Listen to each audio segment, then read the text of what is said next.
welcome back to Ben Keenan Just Can't Stop Talking, the water cooler episode, aka the 10-ish minute news and culture roundup, where we talk about everything that happened over the past 24 hours, or in today's case, 48 hours, so that you are a little bit smarter about a lot of things. It is currently Saturday, April 5th. We made it. It is the weekend. Quickly, I did not post yesterday, Friday, April 4th, because all the news that was from Thursday was just tariffs. Literally all of Donald Trump's tariffs, nothing else popped up that day remotely, which is crazy. But, you know, it is what it is. And so I decided to forego that episode because I'm sure you've heard plenty of it over the course of the past 24 hours. And I would just roll everything that happened into this one. So here we are.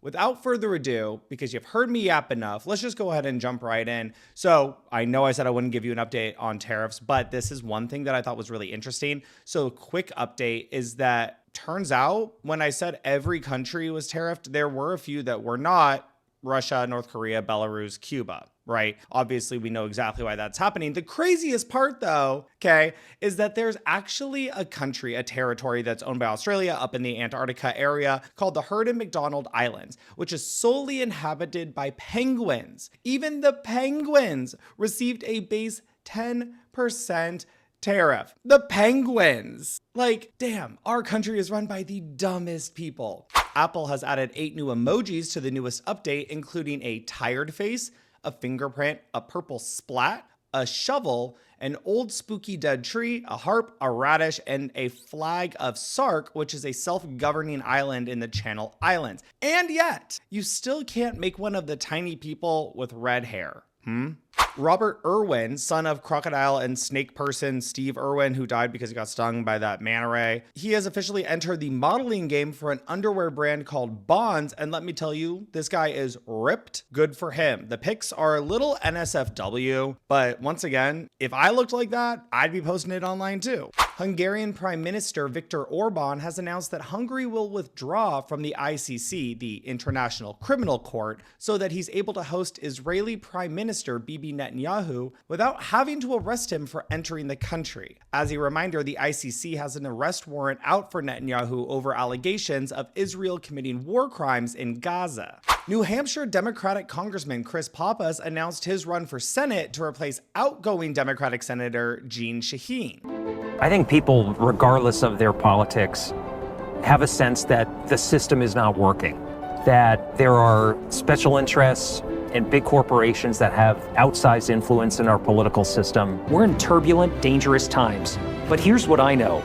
Granite Staters don't flinch. We don't give in. We fight. He is a very good choice and young at 44 years old, which we are not used to in politics, let alone the Democratic Party. If we play our cards right, everyone, the Democratic Senate could end 2026 with a significantly younger cohort full of millennials, which we love. New York Democratic Mayor Eric Adams has decided that he's actually going to skip the Democratic primary for his re-election for the seat, and he is instead going to run for re-election as an independent candidate. If you know you can't win, why don't you just change the rules? Because surely then people will like you even more, right? It's giving loser energy. Subway has revealed a new footlong menu item, the Doritos Footlong Nachos, which are a nacho cheese flavored Dorito base topped with cheddar cheese sauce, shredded Monterey cheddar cheese, chopped tomatoes, onions, pickled jalapeno slices, and a drizzle of Baja Chipotle sauce. You can also add chicken or steak and pay a little extra more for a scoop of smashed avocado. Not gonna lie,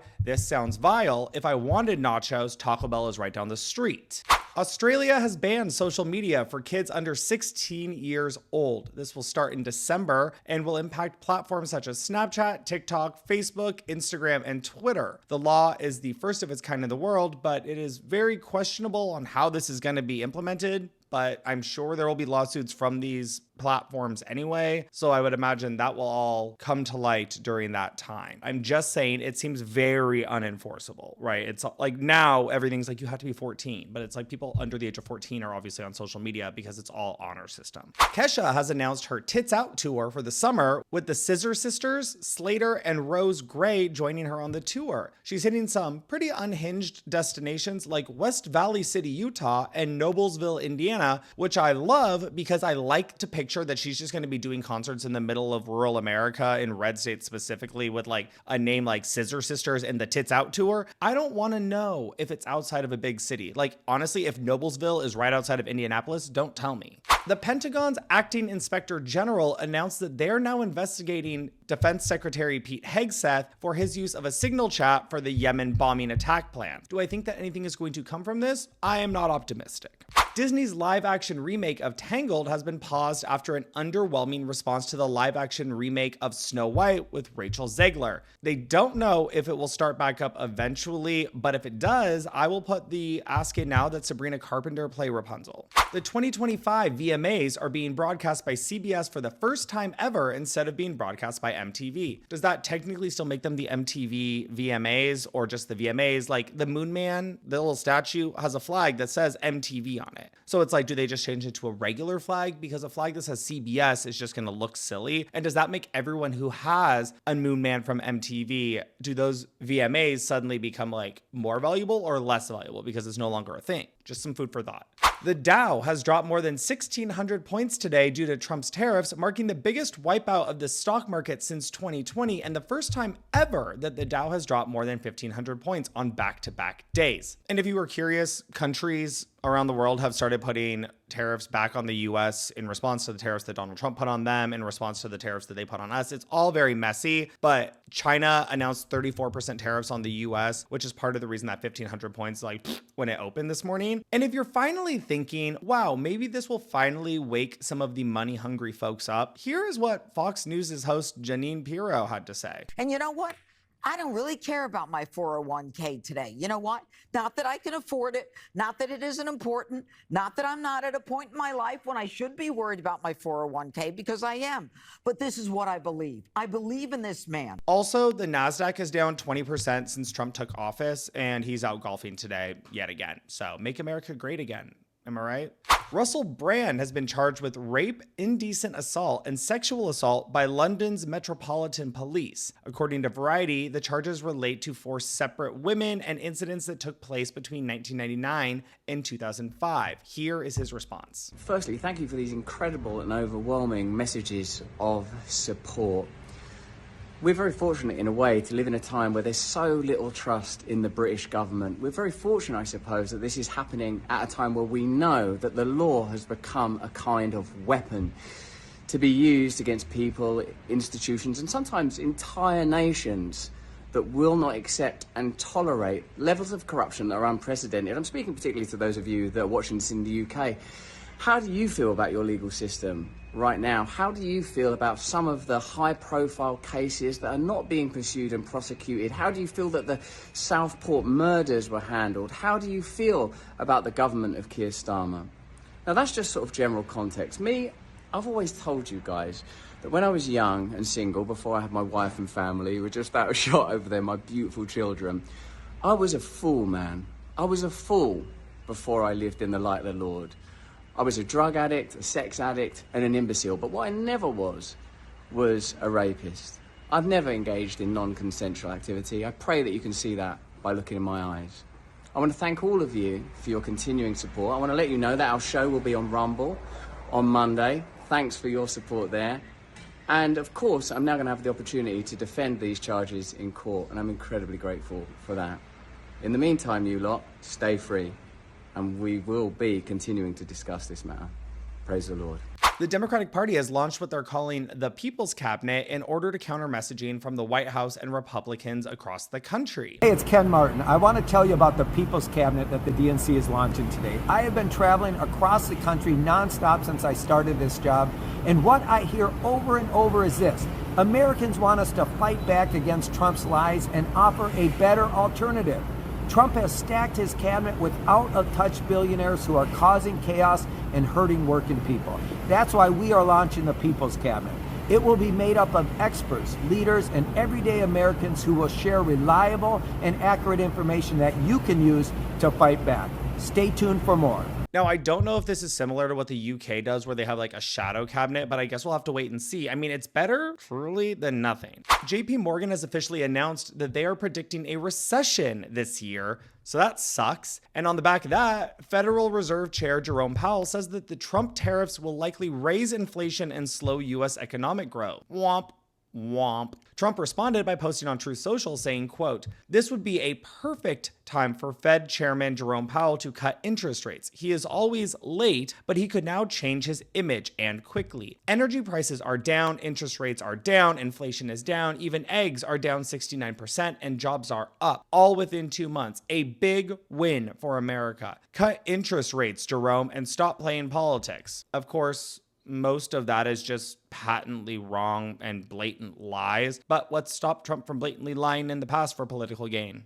In a 2-1 decision, the North Carolina Court of Appeals has sided with the Republican who lost by 700-something votes for the state Supreme Court race. They are now ordering the State Board of Elections to recount the votes of 65,000 people. The long story short, the Democrat who is currently on the Supreme Court was running for re-election back in November. She won by 700-something votes. The Republican is now pissed and has been literally trying to get this overturned since his loss in November, overturning 65,000 votes, including the judge's own parents who are in the district. The whole thing is they said that a certain type of ID was used or could be used in this election. And then after he lost, they said, actually, the 65,000 people who use this ID now have invalid ballots. And so they're changing the rules of eligibility after he lost because he lost. So obviously this will be appealed by the Democrats of the Supreme Court in the state of North Carolina. But keep in mind, it's currently 5 Republicans and 1 Democrat, since the one who was in the race, the other Democrat, has recused herself because she doesn't want to rule on her own lawsuit, right? So if you want to know what stealing an election actually looks like, take a look at how the state Republicans are responding to this now, because the outcome of this could actually be a roadmap for how Republicans across the country appeal their own losses in 2026 and the 2028 presidential race. Just these things are important. I think it's nice for all of us to know what's going on in the country. So when things do happen, you're like, oh my God, I didn't know that anything was happening. Now you do. Now you know that there is a precedent here that we are trying to get in front of. Eminem has welcomed his first grandchild. Yes, that's right. His daughter Haley, the one who we literally saw grow up, has a baby named Elliot Marshall McClintock. Duke freshman men's basketball player Cooper Flagg has been named AP Player of the Year, making him only the 4th freshman to ever receive the honor, which is pretty cool. Kombucha girl, influencer, and comedian Brittany Broski has released her debut original song, The Sun. And y'all, the song is good and her voice is insane.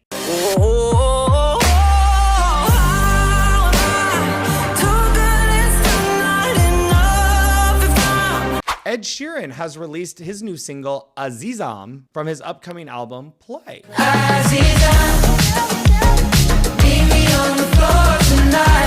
I've been waiting for another Ed Sheeran bop. Welcome back. Trump announced an additional 75-day delay in the TikTok ban, saying that the deal, quote, requires more work, making the new deadline June 19th. ByteDance, the parent company of TikTok, responded with a statement saying, quote, ByteDance has been in discussion with the U.S. government regarding a potential solution for TikTok US. An agreement has not been executed. There are key matters to be resolved. Any agreement will be subject to approval under Chinese law. Interestingly enough, though, the Associated Press reported right after this that the deal to sell TikTok actually collapsed after Trump put tariffs on China. So if any movement is made, you can assume where the decisions have been made, right? Where the negotiations have come forward, it'll be tariff for TikTok at this point.